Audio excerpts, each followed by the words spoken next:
Welcome to ప్రజాస్వరం TV. నేను మీ శరణ్య. హిస్టరీలో first time పత్రికలో ఒక గవర్నమెంట్ పాఠశాల గురించి వచ్చింది. అది కూడా మొన్న రిలీజ్ అయినటువంటి 2026 10th ఫలితాలలో ఉత్తీర్ణమైన మార్కులు పొందినందుకు ఈనాడు పత్రికలో ఫ్రంట్ పేపర్లో ఆ పాఠశాల గురించి వచ్చింది. అటువంటి ఒక స్కూల్లోనే మనం ఇప్పుడు ఉన్నాం. అదే జంగారెడ్డిగూడెంలోని అసరోపేట రోడ్లో ఉన్న బాయ్స్ హై స్కూల్. మరి ఇక్కడ విద్యార్థులతోటి అలాగే ఉపాధ్యాయులతో మాట్లాడి స్కూల్ గురించి తెలుసుకుందాం రండి.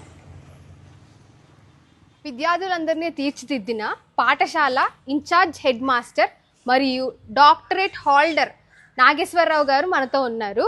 హలో సార్, నమస్కారం అండి. నమస్తే. మీ పిల్లలు ఈ స్టూడెంట్స్ అందరూ ఇప్పుడు ఈ ఇయర్ హై పర్సంటేజ్తో పాస్ అయ్యారు కదండి, అది మీరు ఎలా ఫీల్ అవుతున్నారు? ఓకే అండి, అందరికీ నమస్కారం. నా పేరు G Nageswararao, school assistant Hindi. మరి ఈ సంవత్సరం మేము కొత్తగా జూన్లో ట్రాన్స్ఫర్ రావడం జరిగింది. 30 సంవత్సరాలు చుట్టుపక్కల అన్ని మండలాలు ప్రయత్నం చేశాము. లాస్ట్గా ఇంకా 5 years సర్వీస్ ఉంది. ఈ 5 yearsలో జంగారెడ్డి నేను చదివినటువంటి పాఠశాలకు రావడం చాలా గర్వకారణంగా ఉంది. నేను ఇక్కడే ఈ ఏరియాలోనే చదువుకున్నాను. ఇక్కడ మాది నేటివ్ ప్లేస్ ఇక్కడే జంగారెడ్డి. మరి పెద్ద స్కూలు, జిల్లాలో పెద్ద స్కూల్, 1200 మంది, 26 సెక్షన్లు ఉన్నటువంటి స్కూల్లో చేయాలని ఎప్పటి నుంచి అనుకుంటున్నాను. ఆ అవకాశం నాకు జూన్లో తగిలింది. కానీ మరి ఇక్కడికి వచ్చిన దగ్గర నుంచి చూస్తే పరిస్థితులు బట్టి ఇంతకుముందు ఉన్నటువంటి పరిస్థితులు ఇప్పుడు డిఫరెంట్గా ఉండేలా చేశాం మేము.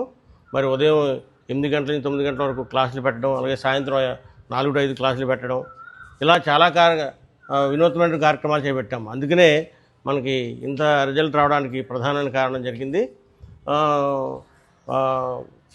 ఉదాహరణకి ప్రతి క్లాసులో ఉన్నటువంటి స్టూడెంట్స్ని, టాప్ స్టూడెంట్స్ని తీసుకొని 5 క్లాసుల నుంచి 5, 6, 30 మందిని తీసుకొని మేము వాళ్ళకి సెపరేట్ మళ్ళీ కోచింగ్ పెట్టాం.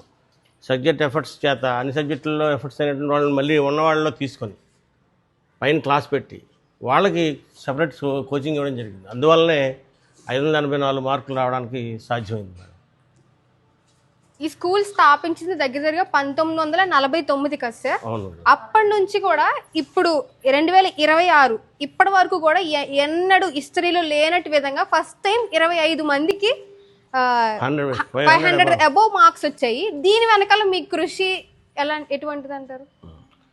నిజంగా చెప్పాలంటే మేడం, 1949 నుంచి స్థాపించి దగ్గర నుంచి 77 సంవత్సరాలు అయింది. 76 సంవత్సరాలు పూర్తి, 77వ సంవత్సరం ఇది.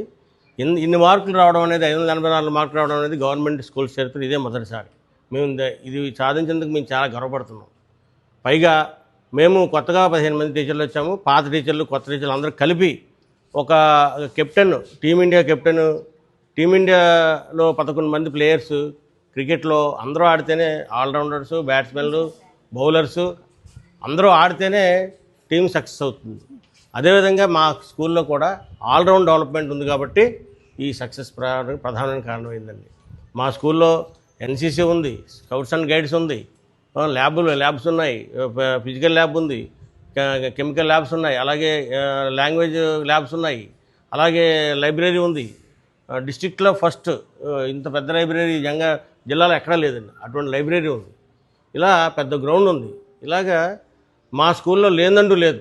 అందువల్లే మరి ఏమైనా సరే సాధించాలని పట్టుదలతో ఉన్నటువంటి టీచర్లు ఉన్నారు ఇక్కడ. అరే ఒక పీరియడ్ ఎక్స్ట్రా పీరియడ్ వేశారు, నేను వెళ్ళను, నా వల్ల కాదు అన్నట్టు వాళ్ళు ఎవరు లేరండి ఇక్కడ.